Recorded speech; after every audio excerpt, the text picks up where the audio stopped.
कथितो, ये दशम स्कंध प्रारंभ कर रहे हैं सुखदेव जी।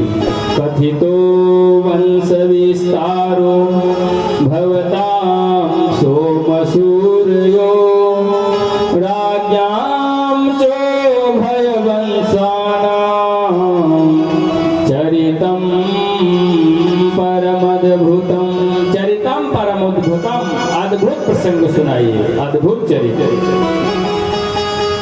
तब सुखदेव जी महाराज कहते हैं, त्रेता युग समाप्त हो गया। दैत्य शिशुपाल, दंत इत्यादि सब पापाचार अत्याचार करने लगे। भगवान नारायण ने, क्योंकि भगवान का स्वरूप एक है और वो सर्वत्र विद्यमान हो जाते हैं।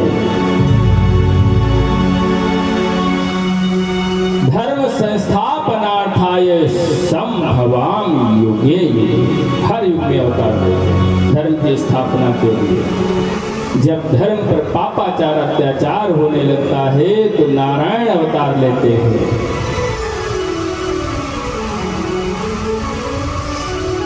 तब सुखदेव जी कहते हैं,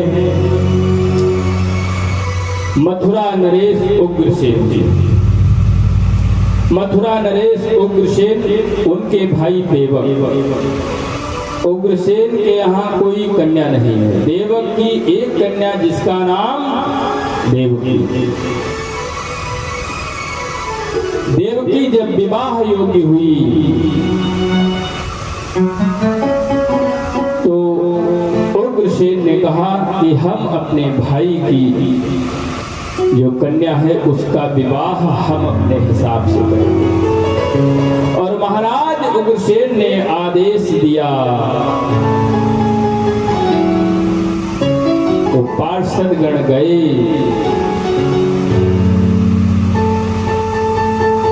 और बटेश्वर नगर के रहने वाले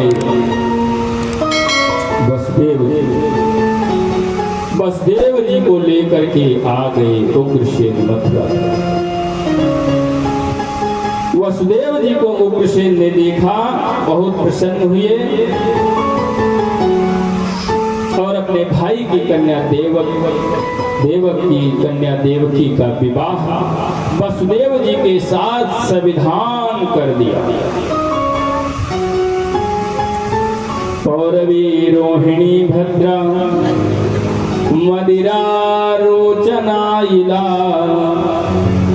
देवकी प्रमुखा आसन पत्न्या आनक दुंदुभे। वसुदेव जी का नाम भागवत में आया है आनक दुंदुभे। देवक महाराज के 5 कन्याएं हैं, 6 कन्याएं, जिसमें 5 कन्या पौरवी रोहिणी भद्रा मदिरा रोचना इला और छठी देवकी प्रमुखा। जो देवकी कन्या है वो आनक दुंदुभे वसुदेव जी को ब्याही गई, विवाह हुआ। दासी नाम सुकुमारी नाम द्वै सतई शमलंकृत। उग्रसेन ने 200 दासी दहेज में दिया। कुंवारी कन्याएं, दासी नाम सुकुमारी नाम, अविवाहित कुंवारी कन्याओं को दान में दिया दहेज में। ये सब जाएंगी और देवकी की सेवा करेंगे। पन्ना पुखराज जो रथ में घोड़े लगाए सब सुसज्जित हैं, सब गहने पहने, वो सब हाथी घोड़ा सब दान में दहेज में दिया। बड़ी प्रसन्नता के साथ में आज अपनी बहन को देख करके वो कंस कहने लगा, ए सारथी तुम नीचे उतरो, आज मैं अपनी बहन को स्वयं ससुराल भेजने जाऊंगा। पवन वेग के समान उस रथ में घोड़े लगाए गए, वसुदेव देवकी को बैठाया गया और लेकर चल पड़ा। देवर्ष ने कहा, नारायण यदि यह पापी दयालु हो गया तो आपका अवतार कैसे होगा? भगवान ने आकाश से योग माया के द्वारा आकाशवाणी करवाया। क्या? अस्यस्तामोष्टमो गर्भ हंतायाम वह से बुधा। ए रे पापी दुष्ट, तो जिस अपनी बहन को विदा करने जा रहा है, इस बहन के द्वारा अष्टम लाल तेरा काल होगा। अस्यष्टामो अष्टमो गर्भो हंतायाम बहसे बुधा। इस आकाशवाणी को सुन करके कंस रथ को रोक देता है और देवकी के केश पकड़ करके रथ से घसीट कर तलवार निकालता है। वसुदेव जी ने कहा, हे राजा, शूरवीर पुरुष को किसी अबला स्त्री पर वार नहीं करना। वास्तव में किसी भी पुरुष को महिला पर वार नहीं करना चाहिए। इसे शूरवीर पुरुष को महिला पर वार नहीं करना चाहिए। आप वार करने का कारण बताओ। तब कंस ने कहा कि आपने सुना नहीं, आकाशवाणी ने कहा है कि इसका अष्टम लाल मेरा काल होगा।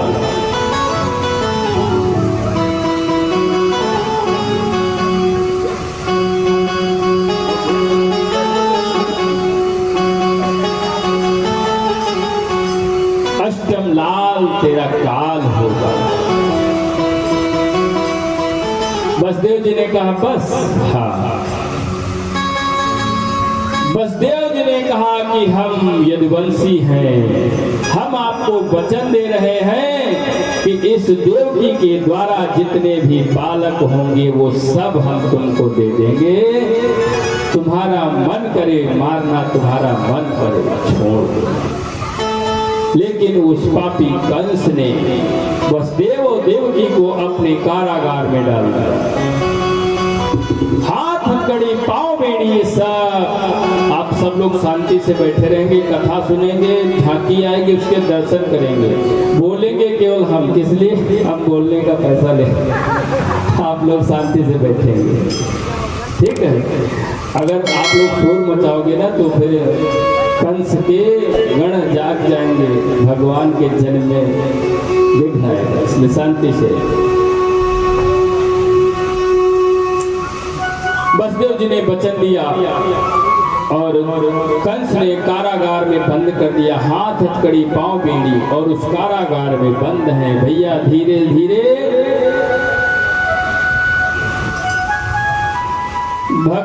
देवकी के द्वारा, भगवान की शक्ति के द्वारा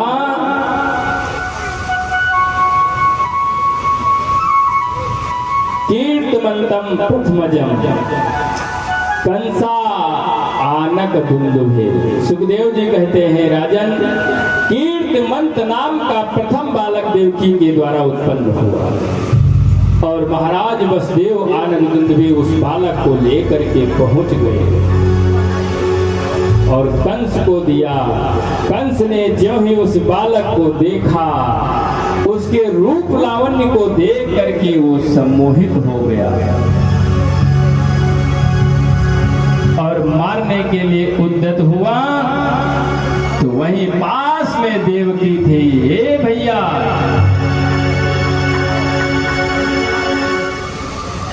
जो ये बालक है इसको मत मारो।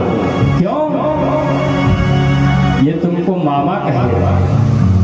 मेरे लाल को मेरे भैया न मारो, मेरे लाल को मेरे भैया न मारो, मेरे लाल को मेरे भैया न मारो, मेरे लाल को मेरे भैया न मारो, मेरे लाल को मेरे भैया न मारो, मेरे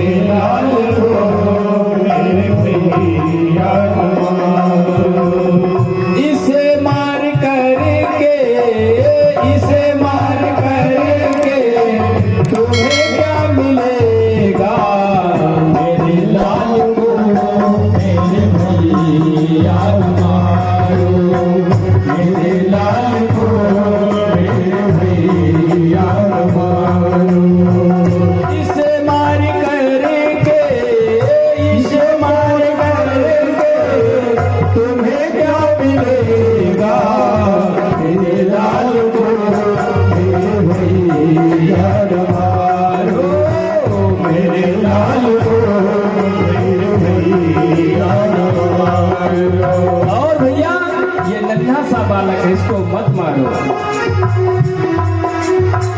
अगर प्रेम से मुझे माँ कहेगा, हे भैया अगर प्रेम से मुझे माँ कहेगा तो 2 बार तुमको ये मामा कहेगा। अगर प्रेम से मुझे माँ कहेगा तो 2 बार तुमको ये मामा कहेगा। इसे मार कर कि तुम्हें क्या मिलेगा, इसे मार कर कि तुम्हें क्या मिलेगा।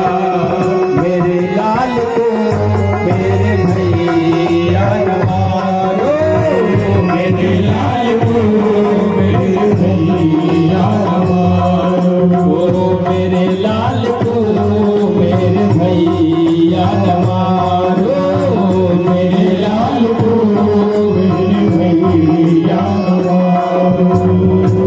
इस प्रकार से देवकी ने निवेदन किया और कंस को दया आ गई, कंस को दया आ गई, उस बालक को छोड़ दिया।